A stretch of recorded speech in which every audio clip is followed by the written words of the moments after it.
अध्याय 24। छड़ी साज। ऐसा लग रहा था जैसे वो दोबारा वही पुराना बुरा सपना देख रहा हो। फर्क सिर्फ इतना था कि पहले वो हॉगवर्ट्स की सबसे ऊंची मीनार के नीचे डंबलडोर के शरीर के पास घुटनों के बल बैठा था, जबकि इस बार घास पर पड़े छोटे से शरीर को घूर रहा था, जिसके सीने में बेलाट्रिक्स का चांदी का चाकू धंसा हुआ था। हैरी की आवाज अब भी कह रही थी, डॉबी, डॉबी। हालांकि वह जानता था कि जिन अब वहां पहुंच चुका था जहां से वह लौटकर नहीं आ सकता था। घरेलू जिन के ऊपर झुकने के एक आध मिनट बाद उसे एहसास हुआ कि आखिरकार वे सही जगह आ गए थे, क्योंकि बिल, फ्लर, डीन और लूना उसके आसपास आ गए थे। हरमाइनी, उसने अचानक पूछा। हरमाइनी कहाँ है? रॉन उसे भीतर ले गया है, बिल ने कहा। वह बिल्कुल ठीक हो जाएगी। हैरी ने डॉबी की तरफ देखा। उसने एक हाथ बढ़ाकर घरेलू जिन के शरीर से तेज धार वाला चाकू निकाल दिया। फिर उसने अपनी जैकेट उठाकर डॉबी पर कंबल की तरह डाल दी। पास ही कहीं चट्टान से टकराती समुद्री लहरों की आवाज आ रही थी। हैरी इसी की आवाज सुनता रहा, जबकि बाकी लोग बातें करते रहे और निर्णय लेते रहे जिसमें उसकी जरा भी रुचि नहीं थी। डीन घायल ग्रिपुक को मकान के भीतर ले गया। फ्लर तेजी से उनके पीछे अंदर चली गई। अब बिल जिन को दफनाने का सुझाव दे रहा था। बिल क्या कह रहा था यह जाने बिना ही हैरी सहमत हो गया और डॉबी के छोटे शरीर को देखने लगा। तभी उसका निशान दुखने और जलने लगा। उसके दिमाग के एक हिस्से ने दृश्य को इस तरह देखा जैसे किसी लंबे टेलीस्कोप के गलत सिरे से देख रहा हो। उसने देखा कि मैल्फॉय महल में वोल्डेमॉर्ट पीछे छूट गए लोगों को सजा दे रहा था। वह बहुत गुस्से में था, मगर डॉबी के दुख के कारण हैरी को यह ज्यादा महसूस नहीं हुआ। यह एक तरह से दूर का तूफान था और विशाल शांत समुद्र के पार हैरी तक पहुंच रहा था। दुखद घटना के बाद हैरी ने पहली बार सोच समझकर कुछ कहा। मैं कब्र जादू से नहीं, हाथों से खोदना चाहता हूँ। तुम्हारे यहाँ फावड़ा है? कुछ समय बाद वह अकेला काम में जुट गया। बिल ने उसे झाड़ियों के बीच बगीचे के सिरे पर एक जगह बता दी थी और वो वहीं पर कब्र खोद रहा था। वो जैसे आवेश में मेहनत का आनंद ले रहा था। उसे संतोष था कि उसने यह काम जादू से नहीं किया था, क्योंकि उसके पसीने की हर बूंद और हाथ का हर छाला उस जिन के प्रति कृतज्ञता व्यक्त कर रहा था जिसने उनकी जान बचाई थी। उसका निशान जलने लगा, लेकिन वह दर्द का मालिक था। उसे दर्द महसूस तो हुआ, लेकिन यह उस पर हावी नहीं हो पाया। उसने आखिरकार वोल्डेमॉर्ट के प्रति अपना दिमाग बंद करना और उस पर नियंत्रण करना सीख लिया था। वह चीज जो डंबलडोर उसे स्नेप से सिखवाना चाहते थे। पहले जब हैरी सीरियस के कारण दुखी था, तब वोल्डेमॉर्ट हैरी पर कब्जा नहीं जमा पाया था। उसी तरह आज भी उसके विचार हैरी पर हावी नहीं हो सकते थे जब वह डॉबी के लिए दुखी हो रहा था। ऐसा लग रहा था कि दुख वोल्डेमॉर्ट को दूर भगाता है। हालांकि जाहिर है डंबलडोर निश्चित रूप से कहते हैं कि यह प्रेम है। हैरी सख्त ठंडी जमीन को लगातार गहरा और गहरा खोदता गया। वह पसीने में अपने दुख को डुबाता रहा और अपने निशान के दर्द को नजरअंदाज करता रहा। अंधेरे में उसकी सांसों और समुद्र की लहरों के अलावा उसके आसपास कोई आवाज नहीं थी। मेल्फॉय परिवार में हुई घटनाएं उस पर हावी हो गईं। उसने वहां सुनी बातें याद की और अंधेरे में उसे समझ की रोशनी दिख गई। उसके हाथ एक लय में काम कर रहे थे, जिससे उसके विचार क्रमबद्ध हो रहे थे। मौत के तोहफे, हॉरक्रक्स, मौत के तोहफे, हॉरक्रक्स। बहरहाल उसके मन में अब उस भयंकर दीवानगी भरी हसरत की आग नहीं धड़क रही थी। दुख और डर ने उसे बुझा दिया था। उसे महसूस हुआ जैसे किसी ने तमाचा मारकर उसे जगा दिया हो। हैरी कब्र के गड्ढे में उतरता गया। वह जानता था कि आज रात को वोल्डेमॉर्ट कहीं गया था और नर्मनगार्ड की सबसे ऊंची कोठरी में उसने किसे और क्यों मारा था। उसने वर्मटेल के बारे में सोचा, जो दया के एक छोटे अचेतन भाव की वजह से मारा गया था। डंबलडोर को यह पहले से ही पता था। उन्हें और क्या-क्या पता था? हैरी को समय का भान नहीं रहा। वह तो सिर्फ इतना जानता था कि अंधेरा थोड़ा कम हो गया था जब रॉन और डीन उसके करीब आए। हरमाइनी कैसी है? बेहतर है, रॉन बोला। फ्लर उसकी देखभाल कर रही है। अगर वे लोग उससे पूछते कि उसने अपनी छड़ी से आदर्श कब्र तैयार क्यों नहीं की, तो उसके पास सटीक जवाब तैयार था, लेकिन उसे इसकी जरूरत नहीं पड़ी। वे उसके बनाए गड्ढे में अपने फावड़े लेकर कूद पड़े और खामोशी में काम करते रहे जब तक कि गड्ढा पर्याप्त गहरा नहीं हो गया। हैरी ने जिन को अच्छी तरह से अपनी जैकेट में लपेटा। रॉन ने कब्र के किनारे पर बैठकर अपने मोजे उतारे और जिन के नंगे पैरों पर रख दिए। डीन ने ऊन का हैट उतारा, जिसे हैरी ने सावधानी से डॉबी के सिर पर रख दिया, जिससे उसके चमगादड़ जैसे कान छिप गए। हमें उसकी आंखें बंद कर देनी चाहिए। हैरी ने और लोगों के आने की आवाज नहीं सुनी थी। बिल एक यात्री चोगा पहने था। फ्लर एक सफेद एप्रन में थी, जिसकी जेब में से अस्थिवर्धक काढ़े की बोतल झांक रही थी। हरमाइनी फ्लर का ड्रेसिंग गाउन पहने थी। उसका चेहरा पीला था और वह खड़खड़ा रही थी।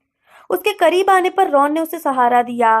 लूना, जो फ्लर का कोट पहनी थी, झुक गई और उसने अपनी उंगलियां कोमलता से जिन के दोनों पलकों पर रखकर उन्हें कांच जैसी पुतलियों के ऊपर सरका दिया। वह धीरे से बोली, अब ऐसा लग रहा है जैसे वह सो रहा है। हैरी ने जिन को कब्र में ऐसी मुद्रा में लिटाया जैसे वह आराम कर रहा हो। फिर उसने कब्र से बाहर निकलकर उस छोटे शरीर को आखिरी बार देखा। उसने दृढ़ता से अपने आंसू रोके जब उसे डंबलडोर की अंत्येष्टि याद आई, जहां सुनहरी कुर्सियों की कई कतारें थी। जादू मंत्री सामने वाली कतार में बैठे थे। डंबलडोर की उपलब्धियों का गुणगान हो रहा था। सफेद संगमरमर की समाधि भव्य लग रही थी। उसे महसूस हुआ कि डॉबी भी उतनी ही शानदार अंत्येष्टि का हकदार था, लेकिन इस वक्त वो झाड़ियों के बीच हाथ से खोदे हुए गड्ढे में पड़ा था। मुझे लगता है कि हमें कुछ कहना भी चाहिए, लूना ने कहा। सबसे पहले मैं बोलती हूँ, ठीक है? हर व्यक्ति उसे देखने लगा जब उसने कब्र में लेटे मृत जिन्न को संबोधित किया। डॉबी, मुझे उस तहखाने से बचाने के लिए बहुत बहुत धन्यवाद। यह बहुत बड़ा अन्याय है कि तुम्हें मरना पड़ा, जबकि तुम इतने अच्छे और बहादुर थे। तुमने हमारे लिए जो किया है वो मुझे हमेशा याद रहेगा। मुझे उम्मीद है कि तुम जहाँ भी रहोगे खुश रहोगे।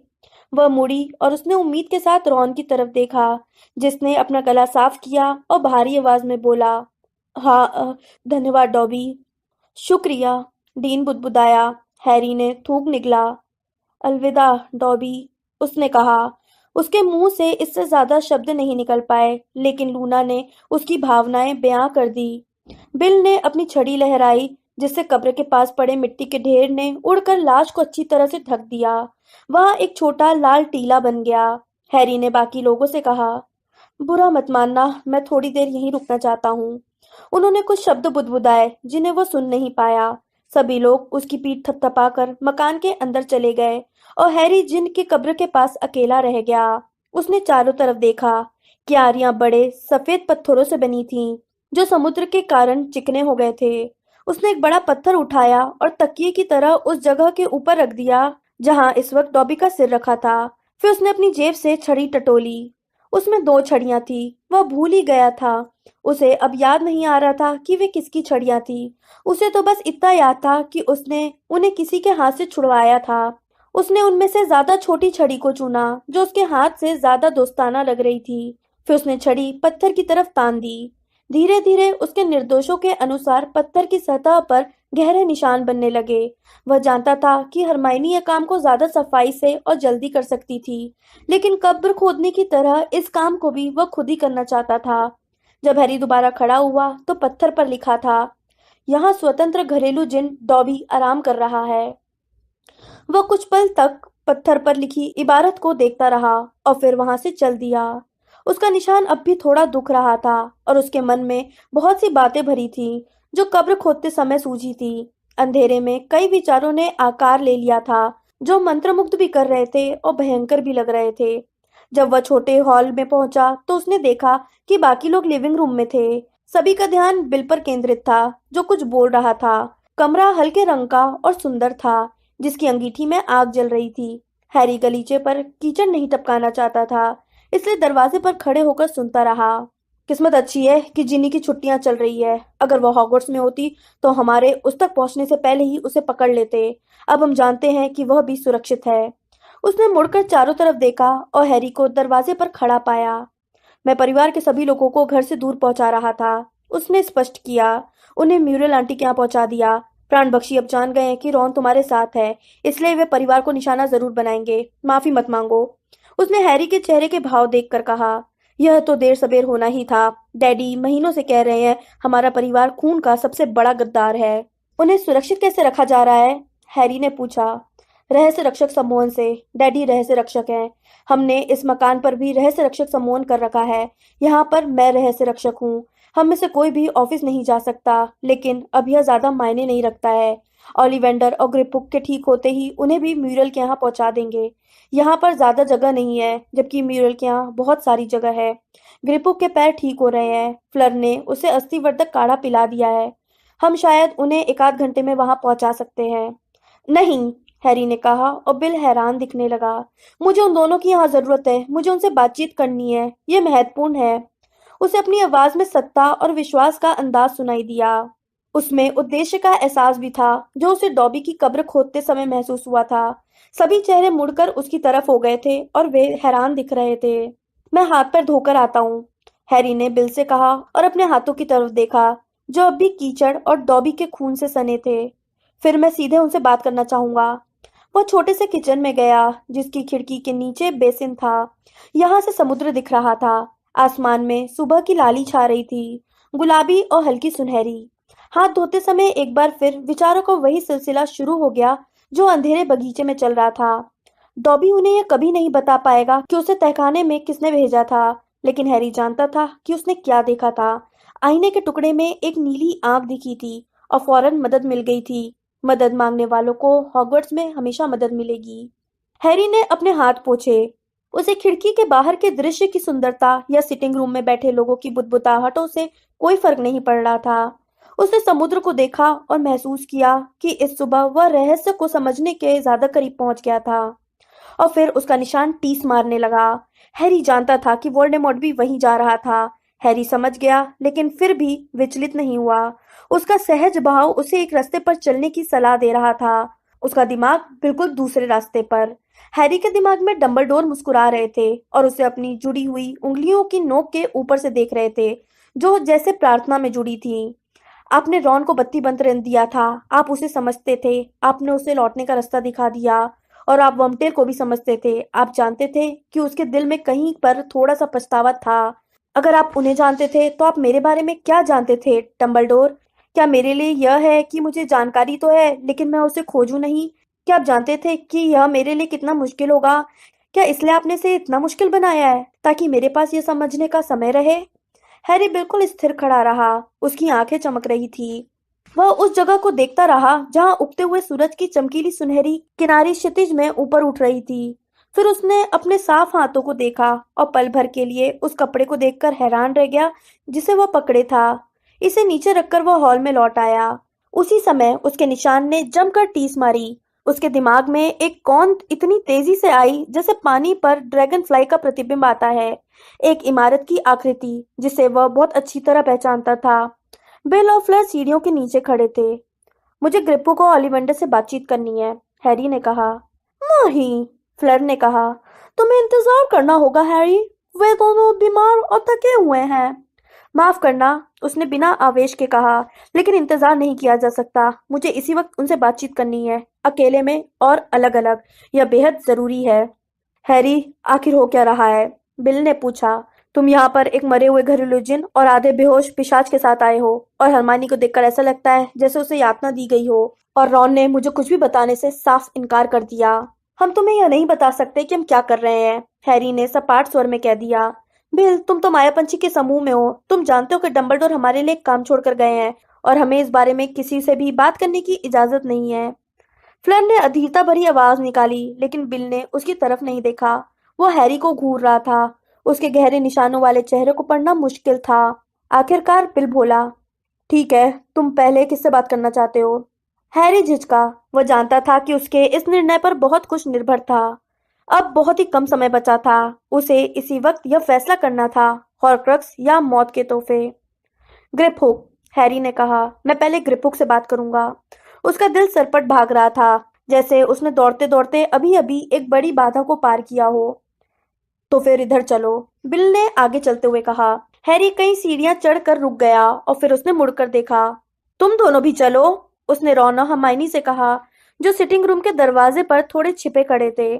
दोनों रोशनी में आगे आ गए और उनके चेहरे पर अजीब तरह के राहत के भाव नजर आ रहे थे। तुम कैसी हो? हैरी ने हरमाइनी से पूछा। तुमने कमाल का काम किया। जब वो तुम्हें इतनी बुरी तरह से यातना दे रही थी, तब भी तुमने इतनी अच्छी कहानी गढ़ ली। हरमाइनी कमजोर अंदाज में मुस्कुराई जब रॉन ने एक बांह से उसकी बांह दबाई। हरमाइनी ने पूछा, अब हम क्या करने जा रहे हैं हैरी? अभी तुम्हें पता चल जाएगा, चलो। हैरी, रॉन और हरमाइनी बिल के पीछे पीछे सीढ़ियां चढ़कर ऊपर पहुंच गए। वहां 3 दरवाजे थे। यहाँ अंदर, बिल ने कहा और अपने तथा फ्लर के कमरे का दरवाजा खोल दिया। यहाँ से भी समुद्र का नजारा दिखता था, जो अब सूर्योदय की वजह से सुनहरा चमक रहा था। हैरी खिड़की के पास पहुंचा, इस शानदार दृश्य की तरफ पीठ फेरी और सीने पर हाथ बांधकर इंतजार करने लगा। उसके निशान में दर्द की लहरें उठ रही थी। हरमाइनी ड्रेसिंग टेबल के पास वाली कुर्सी पर बैठ गई और रॉन उसी कुर्सी के हत्थे पर बैठ गया। बिल छोटे पिशाच को उठाकर लाया, जिसे उसने धीरे से पलंग पर लिटा दिया। ग्रिपुक ने बुदबुदाकर धन्यवाद दिया और बिल दरवाजा बंद करके बाहर चला गया। मुझे अफसोस है कि मैंने आपको आराम नहीं करने दिया, हैरी ने कहा।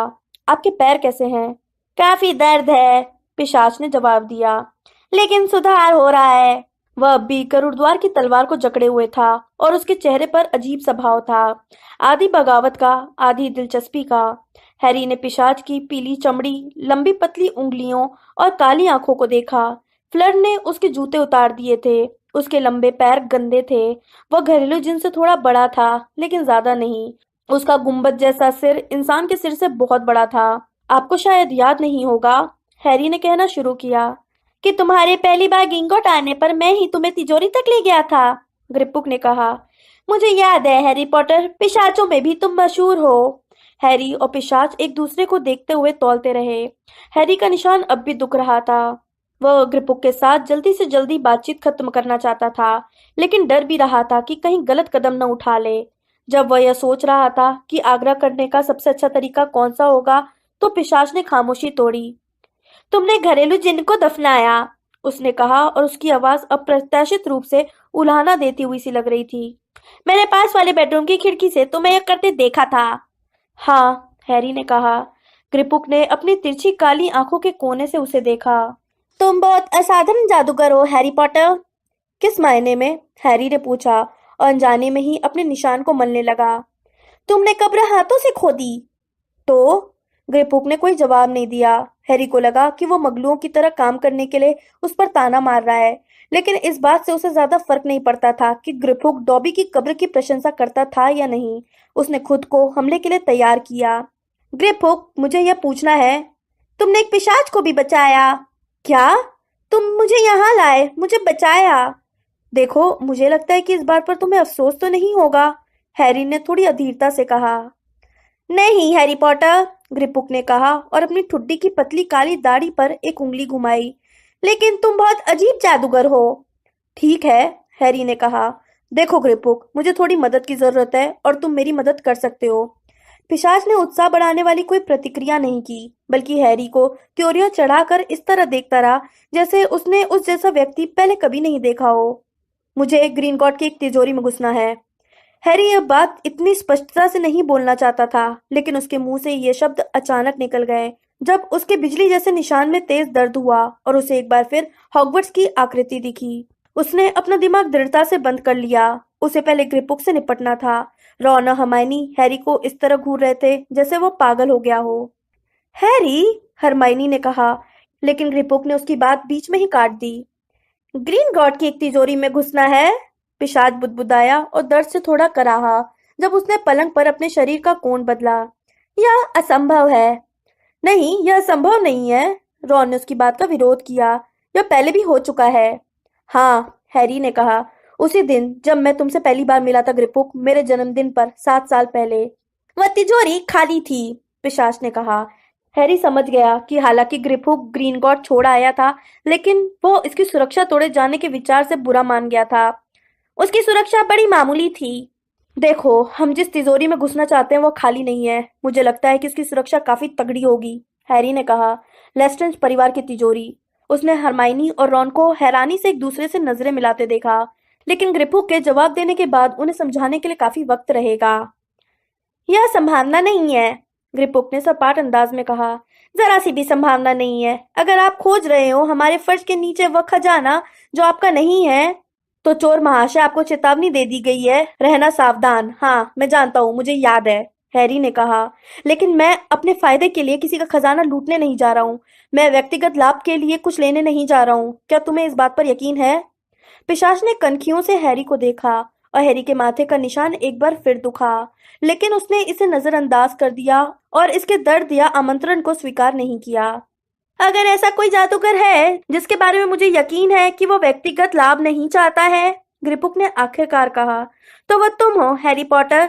पिशाच और घरेलू जिन उस सुरक्षा या सम्मान के आदी नहीं है जो आज रात तुमने उनके प्रति दिखाया है। छड़ी वाहकों से नहीं। छड़ी वाहक? हैरी ने दोहराया। यह वाक्यांश उसे बहुत अजीब लग रहा था। जब उसका निशान दुखा, वोल्डेमॉर्ट के विचार उत्तर दिशा में केंद्रित थे और हैरी अगले कमरे में लेटे ओलिवेंडर से सवाल पूछने के लिए छटपटा रहा था। छड़ी रखने का अधिकार, पिशाच धीरे से बोला। इस मामले में जादूगरों और पिशाचों के बीच लंबे समय से विवाद रहा है। देखो, पिशाच छड़ियों के बिना भी जादू कर सकते हैं, रॉन बोला। इससे फर्क नहीं पड़ता है। जादूगर अन्य जादुई प्राणियों को छड़ियों के रहस्य नहीं बताते हैं। वे हमें अपनी शक्तियां नहीं बढ़ाने देते हैं। देखो, पिशाच भी तो अपने जादू के बारे में किसी को नहीं बताते हैं, रॉन ने कहा। आप लोग हमें ये नहीं सिखाते कि आप किस तरीके से तलवार या हथियार बनाते हैं।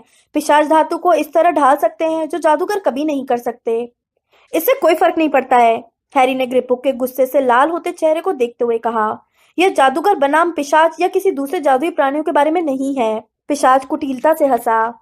लेकिन यह इसी इसी बारे में है। शैतानी शहंशाह के ज्यादा शक्तिशाली बनने पर तुम्हारी जाति मेरी जाति से ज्यादा ऊपर हो जाती है। जादूगर ग्रीनगॉट पर शासन करने लगते हैं, घरेलू जिन्नों का कत्ल किया जाता है, और कौन सा छड़ी वाहक इस बात का विरोध करता है? हम करते हैं, हरमाइनी ने कहा। वह तनकर बैठ गई थी और उसकी आंखें चमक रही थी। हम इसका विरोध करते हैं ग्रिपुक। मुझे भी किसी पिशाच या जिन जितना ही सताया जा रहा है। मैं बदजात हूँ। ऐसा मत बोलो, रॉन बुदबुदाया। क्यों ना बोलूं, हरमाइनी ने कहा। बदजात हूँ तो हूँ, और मुझे इस पर गर्व है। इस नए शासन में मेरी स्थिति तुमसे ज्यादा अच्छी नहीं है ग्रिपुक। मैल्फॉय महल में उन्होंने यातना देने के लिए मुझे ही चुना था। यह बोलते समय उसने अपने ड्रेसिंग गाउन का गला एक तरफ सरकाया। बेलाट्रिक्स के चाकू का पतला घाव उसके गले पर लाल चमक रहा था। क्या तुम जानते हो कि हैरी ने ही डॉबी को आजाद कराया था? हरमाइनी ने पूछा। क्या तुम जानते हो कि हम बरसों से जिन्नों को आजाद करवाना चाहते हैं? रॉन हरमाइनी की कुर्सी के हत्थे पर परेशानी से कसमसाया। तुम जानते हो कौन की हार जितनी हम चाहते हैं उतनी तुम नहीं चाह सकते ग्रिपुक। पिशाच ने हरमाइनी को भी हैरी जितनी ही जिज्ञासा से देखा। तुम लेस्ट्रेंज परिवार की तिजोरी से क्या निकालना चाहते हो? उसने अचानक पूछा। उसके भीतर जो तलवार है वह नकली है, असली तलवार यह है। उसने उनकी तरफ बारी बारी से देखा। मुझे लगता है कि तुम यह बात पहले से ही जानते हो। तुमने मुझसे वहां इस बारे में झूठ बोलने को कहा था। लेकिन नकली तलवार के अलावा भी इस तिजोरी में कई चीजें होंगी, है ना? हैरी ने पूछा। शायद तुमने वहां रखी दूसरी चीजें देखी होंगी। उसका दिल पहले से ज्यादा तेजी से धड़कने लगा। उसने अपने निशान के दर्द को नजरअंदाज करने की कोशिश दुगनी कर दी। पिशाच ने एक बार फिर अपनी दाढ़ी में चारों ओर उंगलियां घुमाई। ग्रीन गॉड के रहस्यों को उजागर करना हमारी आचरण संहिता के खिलाफ है। हम बेशकीमती खजाने के संरक्षक हैं। हमारी हिफाजत में रखे सामानों के प्रति हमारा कर्तव्य है जो अक्सर हमारे बनाए होते हैं। पिशाच ने तलवार को थपथपाया। फिर उसकी काली आंखें हैरी, रॉन और हरमाइनी की ओर मुड़ी। आखिरकार वह बोला, इतने छोटे होकर इतने सारे लोगों से लड़ रहे हो। तुम हमारी मदद करोगे? हैरी ने कहा। किसी पिशाच की मदद के बिना अंदर घुसने की कोई संभावना ही नहीं है। तुम ही हमारी इकलौती आशा हो। मैं इस बारे में सोचूंगा, पिशाच ने पागल करने वाले अंदाज में कहा। लेकिन, रॉन गुस्से में कहने लगा, परंतु हरमाइनी ने उसकी पसलियों पर कोहनी मारी। धन्यवाद, हैरी ने कहा। पिशाच ने अपना बड़ा गुंबद जैसा सिर हिलाया और फिर अपने छोटे पैर हिलाए। फिर वो बिल और फ्लर के पलंग पर अच्छी तरह से बैठते हुए बोला, मुझे लगता है कि अस्थिवर्धक काढ़े ने अपना काम पूरा कर दिया है। अब मुझे नींद आ रही है, माफ करना। हाँ, जाहिर है, हैरी ने कहा। लेकिन कमरे से निकलने से पहले उसने झुककर पिशाच के पास से गरुड़द्वार की तलवार उठा ली। ग्रिपुक ने प्रतिरोध नहीं किया, लेकिन हैरी को लगा कि दरवाजा बंद करते समय उसे पिशाच की आंखों में द्वेष की झलक दिख रही थी। सिर फिरा कहीं का, रॉन फुसफुसाया। हमें अधर में लटका कर मजे ले रहा है। हैरी, हरमाइनी फुसफुसाकर बोली और उन दोनों को दरवाजे से खींचकर अंधेरी सीढ़ियों के ऊपरी मुहाने पर ले गई। क्या तुम वही कर रहे हो जो मैं सोच रही हूँ? क्या तुम्हें यह लगता है कि लेस्ट्रेंज की तिजोरी में हॉर्क्रक्स रखा है? हाँ, हैरी ने कहा। हमारी तिजोरी में घुसने की बात सोचकर ही बेलाट्रिक्स दहशत में आ गई थी। वह पगला गई थी। क्यों? उसने क्या सोचा था कि हमने वहां क्या देखा होगा या कौन सी दूसरी चीज उठाई होगी? किस चीज के बारे में वो दहशत में थी कि तुम जानते हो कौन को पता न लग जाए? लेकिन मुझे लगा था कि हम उन जगहों की तलाशी कर रहे हैं जहाँ तुम जानते हो कौन रहा था, या उसने कोई महत्वपूर्ण काम किया था। रॉन ने उलझन में दिखते हुए कहा। क्या वह कभी लेस्ट्रेंज दंपत्ति की तिजोरी में गया था? मुझे नहीं पता कि वो कभी ग्रीन गॉड के अंदर गया भी था या नहीं, हैरी ने कहा। कम उम्र में उसके पास सोना नहीं रहा होगा, क्योंकि कोई उसके नाम सोना छोड़कर नहीं गया था। वैसे जब वो पहली बार छूमंतर गली गया होगा तो उसने बैंक को बाहर से जरूर देखा होगा। हैरी का निशान फड़कने लगा, लेकिन उसने उसे नजरअंदाज कर दिया। वह चाहता था कि ओलिवेंडर से बात करने से पहले रॉन और हर्माइनी ग्रीन गॉड के बारे में समझ लें। मैं सोचता हूँ कि उसे हर उस व्यक्ति से ईर्ष्या हुई होगी जिसके पास ग्रीन गॉड की तिजोरी की चाबी होगी। मुझे लगता है कि उसने उसे जादूगर दुनिया में शामिल होने का असली प्रतीक माना होगा। और यह मत भूलो, उसे बेलाट्रिक्स और उसके पति पर भरोसा था।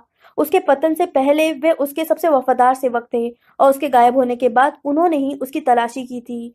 वह जिस रात को वापस लौटा था उसने यह खुद कहा था, मैंने अपने कानों से सुना था। हैरी ने अपना निशान मला। वैसे मुझे नहीं लगता कि उसने बेलाट्रिक्स को बताया होगा कि यह हॉर्क्रक्स है।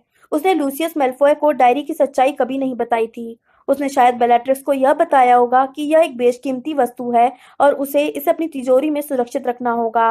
हैग्रिड ने मुझे बताया था कि ग्रीन गॉड किसी भी चीज को छिपा कर रखने के लिए दुनिया में सबसे सुरक्षित जगह है, हॉगवर्ट्स को छोड़कर।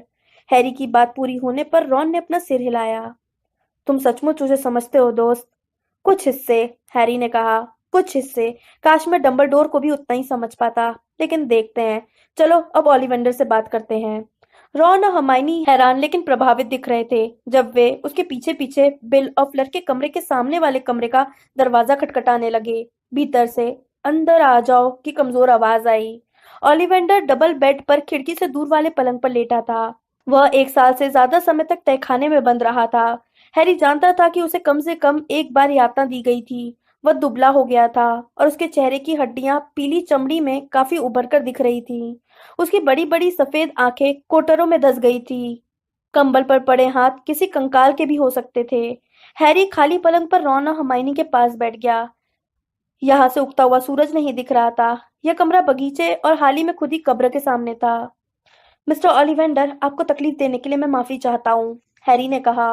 प्यारे लड़के, ओलिवेंडर ने धीमी आवाज में कहा, तुमने हम लोगों की जान बचाई है। मुझे तो लग रहा था कि हम उसी जगह पर मर जाएंगे। मैं तुम्हें जितना भी धन्यवाद दूं, जितना भी दूं, कम है। हमें ऐसा करके खुशी हुई। हैरी का निशान फड़कने लगा। वह जानता था, उसे पूरा यकीन था कि अब वोल्डेमॉर्ट को उसकी मंजिल तक पहुंचने से रोकने का समय नहीं बचा था। इतना भी समय नहीं बचा था कि उसे रोकने की कोशिश भी की जा सके। उसे दहशत का एहसास हुआ। बहरहाल उसने यह फैसला तभी कर लिया था जब उसने पहले ग्रिपहुक से बात करने का विकल्प चुना था। उसने ऊपर से शांत रहने का नाटक किया, हालांकि भीतर से वह जरा भी शांत नहीं था।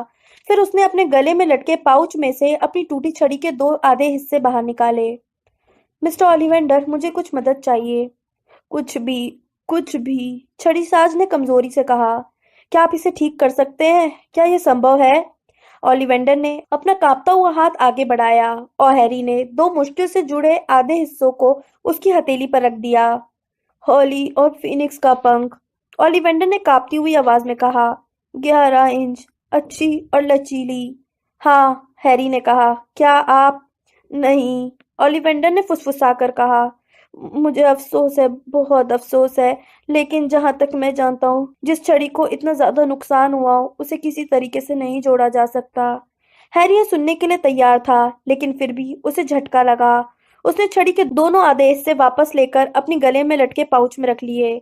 ओलिवेंडर उस जगह को घूरता रहा जहाँ टूटी हुई छड़ी गायब हुई थी। उसकी नजरें वहां से तभी हटी जब हैरी ने अपनी जेब से 2 छड़ियां बाहर निकाली, जिन्हें वो मेल्फॉय महल से लाया था। क्या आप इन्हें पहचान सकते हैं? हैरी ने पूछा। छड़ीसाज ने पहली छड़ी ली और उसे अपनी धुंधली आंखों के करीब रखकर उंगलियों के बीच घुमाया और हल्के से हिलाया। अखरोट की लकड़ी और ड्रैगन के दिल का रेशा, उसने कहा। 13.25 इंच, बिल्कुल सख्त। यह बेलाट्रिक्स लेस्ट्रेंज की छड़ी थी। और यह वाली? ओलिवेंडर ने पिछली छड़ी की तरह ही इसकी भी जांच की। हॉथॉर्न लकड़ी और यूनिकॉर्न का बाल, ठीक 10 इंच, पर्याप्त लचकदार। यह ड्रेको मेल्फॉय की छड़ी थी। थी? हैरी ने दोहराया। क्या यह अब उसकी नहीं है? शायद नहीं, अगर तुमने उससे छीन ली है। मैंने छीन ली है तो फिर ये तुम्हारी हो सकती है। जाहिर है लेने के तरीके से फर्क पड़ता है। छड़ी पर भी बहुत कुछ निर्भर करता है। बहरहाल सामान्य तौर पर अगर छड़ी जीती जाती है तो इसकी वफादारी बदल जाती है। कमरे में खामोशी छा गई, सिर्फ दूर से समुद्र की लहरों की आवाजें आ रही थीं। आप छड़ियों के बारे में तो ऐसे बात कर रहे जैसे उनमें भावनाएं होती हों, हैरी ने कहा, जैसे वो खुद सोच सकती हो। छड़ी ही जादूगर को चुनती है, ओलिवेंडर ने कहा। छड़ी शास्त्र का अध्ययन करने वाला हर व्यक्ति यह बात जानता है। कोई व्यक्ति उस छड़ी का भी इस्तेमाल कर सकता है जिसने उसे नहीं चुना हो? हैरी ने पूछा। ओह हाँ, अगर आप जादूगर हैं तो आप किसी भी साधन से अपने जादू का प्रयोग कर सकते हैं। बहरहाल सबसे अच्छे परिणाम तभी मिलते हैं जब जादूगर और छड़ी के बीच प्रबल सामंजस्य होता है। यह संबंध जटिल होता है। शुरुआती आकर्षण और फिर अनुभव की साझी खोज जरूरी है। छड़ी जादूगर से सीखती है, जादूगर छड़ी से सीखता है। समुद्र आगे पीछे हिलोरे मारता रहा। इसकी आवाज दुख भरी लग रही थी। मैंने यह छड़ी ड्रेको मैल्फॉय से छीनी थी, हैरी ने कहा। क्या मैं इसका इस्तेमाल कर सकता हूँ? मुझे ऐसा ही लगता है। छड़ी के मालिकाना हक के नियम बहुत ही सूक्ष्म है, लेकिन जीती गई छड़ी आमतौर पर नए मालिक की इच्छा को स्वीकार कर लेती है। तो मुझे इस वाली छड़ी का इस्तेमाल करना चाहिए। रॉन ने अपनी जेब से वर्मटेल की छड़ी निकालकर ओलिवेंडर को थमाते हुए कहा। चेस्टनट और ड्रैगन के दिल का रेशा, 9.25 इंच, भंगूर। यह छड़ी मुझसे दबाव में बनवाई गई थी। इसे मैंने अपने अपहरण के कुछ समय बाद पीटर पेटिग्रू के लिए बनाया था। हाँ, अगर तुमने इसे जीता है तो इस बात की ज्यादा संभावना है कि किसी अपरिचित छड़ी के बजाय यह तुम्हारे आदेश का ज्यादा अच्छी तरह पालन करेगी। और यह सभी छड़ियों के बारे में सही है ना? हैरी ने पूछा। मुझे ऐसा ही लगता है, ओलिवेंडर ने जवाब दिया। उसकी बाहर निकलती आंखें हैरी के चेहरे पर जम गई। तुम बड़े गहरे सवाल पूछते हो मिस्टर पॉटर। छड़ी शास्त्र जादू की एक जटिल और रहस्यमयी शाखा है। तो किसी छड़ी का सच्चा मालिक बनने के लिए पुराने मालिक को जान से मारना जरूरी नहीं है? हैरी ने पूछा। ओलिवेंडर ने थूक गुटका। जरूरी नहीं, कतई जरूरी नहीं है। जैसे कुछ किंवदंतियां हैं, हैरी ने कहा, और तभी उसके माथे के निशान का दर्द बढ़ गया और उसके दिल की धड़कन तेज हो गई। उसे यकीन था कि वोल्डेमॉर्ट ने अपने विचार पर काम करने का फैसला कर लिया है। एक छड़ी या कई छड़ियों के बारे में किंवदंतियां हैं जो हत्या के माध्यम से एक से दूसरे के हाथ में पहुंच रही हैं। ओलिवेंडर का चेहरा पीला हो गया। बर्फ से सफेद तकिए पर वह हल्का भूरा दिख रहा था। उसकी बड़ी बड़ी आंखें लाल थीं और डर के मारे बाहर निकल पड़ी थी। मुझे लगता है सिर्फ एक ही छड़ी, उसने फुसफुसाकर कहा। और तुम जानते हो कौन की इसमें दिलचस्पी है ना? हैरी ने पूछा। मैं कैसे? ओलिवेंडर ने कहा और मदद के लिए रॉन और हर्माइनी की तरफ देखा। तुम ये बात कैसे जानते हो? उसने आपसे यह बताने को कहा था कि हमारी छड़ियों के बीच संबंध को कैसे पार किया जा सकता है, हैरी ने कहा। ओलिवेंडर आतंकित नजर आने लगा। तुम्हें समझना चाहिए, मुझे यातना दी गई थी, पीड़ित के शाप दिया था। मेरे मेरे पास उसे बताने के अलावा कोई चारा नहीं था, इसलिए मैंने उसे बता दिया जो मैं जानता था, जो मेरा अनुमान था। मैं समझ सकता हूँ, हैरी ने कहा। आपने उससे जुड़वा मूल वस्तु के बारे में बता दिया। आपने उसे किसी दूसरे जादूगर की छड़ी उधार लेने की सलाह दी थी। ओलिवेंडर इस बात पर दहशत में नजर आने लगा कि हैरी इतना कुछ जानता था। उसने धीरे से हाँ में सिर हिलाया। लेकिन उससे काम नहीं बना, हैरी ने आगे कहा। उसके बाद भी मेरी छड़ी ने उधार की छड़ी को हरा दिया। क्या आप जानते हैं कि ऐसा क्यों हुआ? ओलिवेंडर ने अपना सिर इंकार में भी उतनी ही धीरे हिलाया जितनी धीरे उसने थोड़ी देर पहले हाँ में हिलाया था। मैंने कभी ऐसी चीज नहीं सुनी। तुम्हारी छड़ी ने उस रात को एक अनूठा काम किया था। जुड़वा मूल वस्तुओं का संबंध अविश्वसनीय रूप से दुर्लभ होता है। बहरहाल मैं यह नहीं जानता कि तुम्हारी छड़ी ने उधार की छड़ी क्यों तोड़ दी थी। हम दूसरी छड़ी के बारे में बात कर रहे हैं, उस छड़ी के बारे में जो हत्या के माध्यम से भावी मालिक तक पहुंचती है। जब तुम जानते हो कौन को यह एहसास हो गया कि मेरी छड़ी ने कोई अजीब काम कर दिया है, तो उसने लौटकर आपसे उसी छड़ी के बारे में पूछा था, है ना? तुम्हें बात कैसे पता है? हैरी ने जवाब नहीं दिया। हाँ, उसने पूछा था, ओलिवेंडर ने फुसफुसाकर कहा। वह उस छड़ी के बारे में मुझसे हर बात जानना चाहता था, जिसे मौत की छड़ी, किस्मत की छड़ी या अजय छड़ी जैसे अलग अलग नामों से पुकारा जाता है। हैरी ने कनखियों से हरमाइनी को देखा, जो बौखलाई हुई दिख रही थी। शैतानी शहंशाह, ओलिवेंडर ने सहमे और खामोश अंदाज में कहा। मेरी बनाई छड़ी से हमेशा खुश थे। सदाबहार की लकड़ी और माया पंछी का पंख, 13.5 इंच लंबी, जब तक कि उन्हें जुड़वां मूल वस्तुओं के संबंध के बारे में पता नहीं चला। अब वे ज्यादा ताकतवर छड़ी चाहते हैं क्योंकि उन्हें लगता है कि तुम्हारी छड़ी को जीतने का यही एकमात्र तरीका है। लेकिन अगर उसे अब तक पता नहीं है तो जल्दी ही उसे पता चल जाएगा कि मेरी छड़ी टूट चुकी है, हैरी ने धीरे से कहा। नहीं, हरमाइनी ने भयभीत दिखते हुए कहा। उसे पता नहीं पड़ना चाहिए हैरी, उसे कैसे? पूर्व मंत्र, हैरी ने कहा। हरमाइनी, हम तुम्हारी छड़ी और ब्लैकथॉर्न छड़ी मैल्फॉय महल में ही छोड़ आए हैं। अगर वे छड़ियों की ठीक से जांच करेंगे और उनके द्वारा पूर्व में किए गए मंत्रों को देखेंगे तो उन्हें दिख जाएगा कि तुम्हारी छड़ी ने मेरी छड़ी को तोड़ दिया है। वे देख लेंगे कि तुमने मेरी छड़ी सुधारने की कोशिश की थी और उसमें कामयाबी नहीं हुई थी। उन्हें यह एहसास भी होगा कि इसके बाद से मैं ब्लैकथॉर्न छड़ी का इस्तेमाल कर रहा हूँ। यहाँ आने के बाद हरमाइनी के चेहरे की जो थोड़ी बहुत रंगत लौट कर आई थी वह भी तत्काल चली गई। रॉन ने हैरी को झिड़कने वाले अंदाज में देखा और कहा, इस वक्त उसके बारे में चिंता करने की कोई जरूरत नहीं है। लेकिन मिस्टर ओलिवेंडर ने बीच में दखल दे दिया।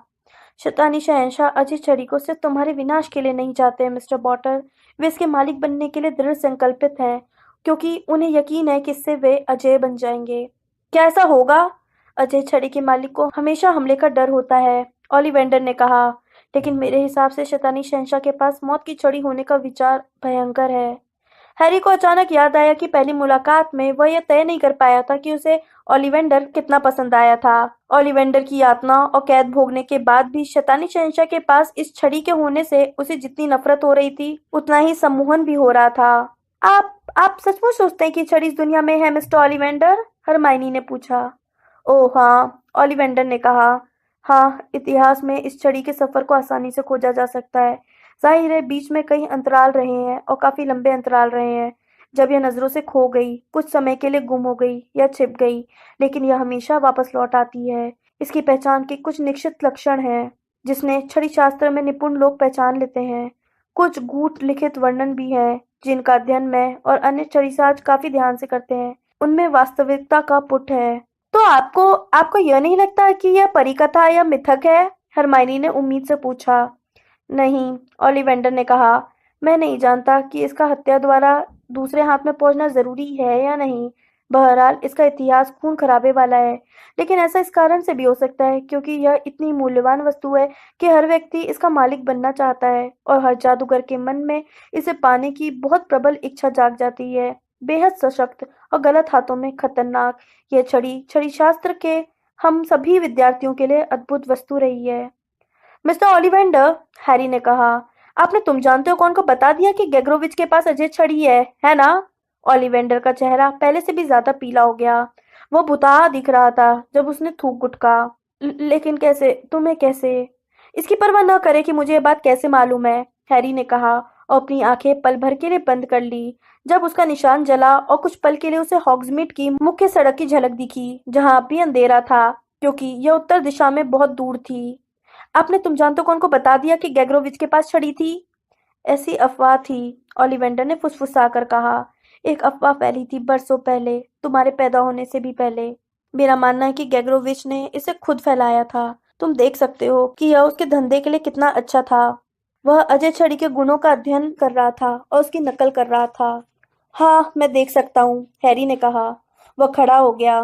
मिस्टर ओलिवेंडर, आखिरी बात, इसके बाद हम आपको आराम करने देंगे। आप मौत के तोहफों के बारे में क्या जानते हैं? क्या? छड़ीसाज ने पूरी तरह चकराते हुए पूछा। मौत के तोहफे? मुझे नहीं पता तुम किसके बारे में बात कर रहे हो। क्या इसका छड़ियों से कोई लेना देना है? हैरी ने धंसे हुए चेहरे में देखा और उसे यकीन हो गया कि ओलिवेंडर नाटक नहीं कर रहा था। वो मौत के तोहफों के बारे में सचमुच कुछ नहीं जानता था। शुक्रिया, हैरी ने कहा। बहुत बहुत शुक्रिया। अब हम जाते हैं ताकि आप आराम कर सकें। ओलिवेंडर बहुत सदमे में दिख रहा था। उसने कराहते हुए कहा, वे मुझे यातना दे रहे थे, पीड़ित कृत शाप। तुम्हें तो अंदाजा भी नहीं होगा। मुझे अंदाजा है, हैरी ने कहा। सचमुच है। अब आप आराम करें। मुझे ये सब बताने के लिए धन्यवाद। वो रॉन और हरमाइनी के पहले सीढ़ियां उतर गया। हैरी को किचन की टेबल पर बैठे बिल, फ्लर, लूना और डीन की झलक दिखी, जिनके सामने चाय के कप रखे थे। उन सभी ने हैरी को देखा जब वह दरवाजे पर नजर आया, लेकिन वह उनकी तरफ सिर हिलाकर बगीचे में चला गया। रॉन और हरमाइनी उसके पीछे पीछे थे। हैरी के सिर का दर्द तेज हो रहा था जब वो मिट्टी के उस लाल चबूतरे के पास पहुंचा जिसके नीचे डॉबी लेटा था। अब उसे वोल्डेमॉर्ट की छवियों को बाहर रखने में बहुत कोशिश करनी पड़ रही थी जो उस पर हावी होना चाहती थीं, लेकिन वो जानता था कि उसे सिर्फ कुछ समय तक विरोध करना है। वो बहुत जल्दी ही समर्पण कर देगा, ताकि उसे यह पता चल जाए कि उसका अंदाजा सही था या नहीं। इससे पहले उसे बस रॉन और हर्माइनी के सामने स्थिति स्पष्ट करनी थी। काफी समय पहले गैग्रोविच के पास अजय छड़ी थी। उसने कहा, मैंने तुम जानते हो कौन को उसकी तलाश करते देखा था। गैग्रोविच को खोजने पर उसे पता चला कि वह छड़ी अब गैग्रोविच के पास नहीं है। ग्रिंडलवाल्ड ने उसे चुरा लिया था। मुझे यह तो नहीं मालूम कि ग्रिंडलवाल्ड को यह कैसे पता चला कि यह गैग्रोविच के पास थी। लेकिन अगर गैग्रोविच इतना मूर्ख था कि अफवाह उसी ने फैलाई थी, तो यह काम ज्यादा मुश्किल नहीं होगा। वोल्डेमॉर्ट हॉगवर्ट्स के प्रवेश द्वार पर था। हैरी देख सकता था कि वोल्डेमॉर्ट वहां खड़ा था। वो भोर के हल्के हल्के उजाले को भी देख सकता था। ग्रिंडलवाल्ड अजय छड़ी की मदद से शक्तिशाली बन गया। वह शक्ति के शिखर पर पहुंच गया। डंबलडोर जानते थे कि सिर्फ वही उसे रोक सकते हैं, इसलिए उन्होंने ग्रिंडलवाल्ड से द्वंद्व युद्ध करके उसे हरा दिया और उससे अजय छड़ी ले ली। डंबलडोर के पास अजय छड़ी थी, रॉन ने कहा, लेकिन तब तो वह इस वक्त कहाँ है? हॉगवर्ट्स में, हैरी ने कहा, और रॉन तथा हरमाइनी के साथ बगीचे में रहने के लिए जूझा। लेकिन तब तो हमें वहीं चलना चाहिए, रॉन ने तेजी से कहा। हैरी, चलो चलते हैं और उसे ले लेते हैं, इससे पहले कि वह उसे हथिया ले। अब उसके लिए बहुत देर हो चुकी है, हैरी ने कहा। वह खुद को रोक नहीं पाया, लेकिन उसने अपना सिर पकड़ा और प्रतिरोध करने की कोशिश की। वह जानता है कि छड़ी कहाँ है, वह इस वक्त वहीं है। क्या? तुम्हें यह बात कब से मालूम है? तुमने वक्त बर्बाद क्यों किया? तुमने ग्रिपुक से पहले बात क्यों की? हम जा सकते थे, हमारे पास उस वक्त समय था। नहीं, हैरी ने कहा और घास पर घुटनों के बल बैठ गया। हरमाइनी ने सही कहा था। डंबलडोर नहीं चाहते थे कि वह छड़ी मेरे पास आए। वे नहीं चाहते थे कि मैं इसका मालिक बनूं। वे चाहते थे कि मैं हॉर्क्रक्स को खोजूं। अजय छड़ी, हैरी, रॉन बुदबुदाया। मेरा काम उसे खोजना नहीं था। मेरा काम तो हॉर्क्रक्सों को खोजना था। अब हर चीज ठंडी और अंधेरी हो गई। सूरज अभी क्षितिज पर मुश्किल से दिख रहा था जब वह स्नेप के साथ मैदान से झील की ओर चला। मैं कुछ देर बाद तुमसे महल में मिलता हूँ, उसने अपनी ऊंची ठंडी आवाज में कहा। इस वक्त मुझे अकेला छोड़ दो। स्नेप ने सिर झुकाया और वापस चला गया। उसका काला चोगा उसके पीछे लहरा रहा था। हैरी धीरे धीरे चला और स्नेप की आकृति के गायब होने का इंतजार करता रहा। वह कहाँ जा रहा है, यह स्नेप को पता नहीं चलना चाहिए। किसी को भी पता नहीं चलना चाहिए। महल की खिड़कियों में कोई रोशनी नहीं थी और वह खुद को छिपा सकता था। एक ही पल में उसने खुद पर विभ्रम सम्मोहन कर लिया, जिससे वह खुद की नजरों से भी ओझल हो गया। वह झील के किनारे किनारे प्यारे महल की आकृति को देखते हुए चलने लगा। उसका पहला साम्राज्य, उसका जन्मसिद्ध अधिकार, और यह वहां थी, झील के पास, अंधेरे पानी में इसका प्रतिबिंब दिख रहा था। सफेद संगमरमर की समाधि, जो परिचित माहौल में बदनुमा दाग जैसी लग रही थी। उसे एक बार फिर नियंत्रित उल्लास और विनाश के उत्साहपूर्ण उद्देश्य का एहसास हुआ। उसने अपनी सदाबहार लकड़ी की छड़ी उठाई। कितना उचित था कि यह उसका आखिरी महान काम होगा। समाधि ऊपर से नीचे तक खुल गई। कफन वाली आकृति हमेशा जितनी ही लंबी और दुबली थी। कफन खुल गया। चेहरा थोड़ा चमकदार पीला धसा हुआ था, लेकिन बिल्कुल समातल था। लोगों ने उनकी टूटी नाक पर चश्मा भी छोड़ दिया था। वोल्डेमॉर्ट को यह देखकर मजा आ गया। डंबलडोर के हाथ सीने पर बंधे थे और यह वहां पड़ी थी, हाथों के नीचे, उनके साथ दफन। क्या उस मूर्ख बुड्ढे ने यह कल्पना की थी कि संगमरमर की समाधि या मौत छड़ी को सुरक्षित कर लेगी? क्या उन्होंने सोचा था कि शैतानी शहंशाह उनकी समाधि को तोड़ने की जरूरत नहीं करेंगे? मकड़ी जैसा हाथ नीचे झुका और इसने डंबलडोर की पकड़ से छड़ी खींच ली। ऐसा करते ही उसकी नोक से चिंगारियों की बौछार हुई, जो इसके पिछले मालिक की लाश पर चमकी। अब यह छड़ी आखिरकार अपने नए मालिक की सेवा करने के लिए तैयार थी।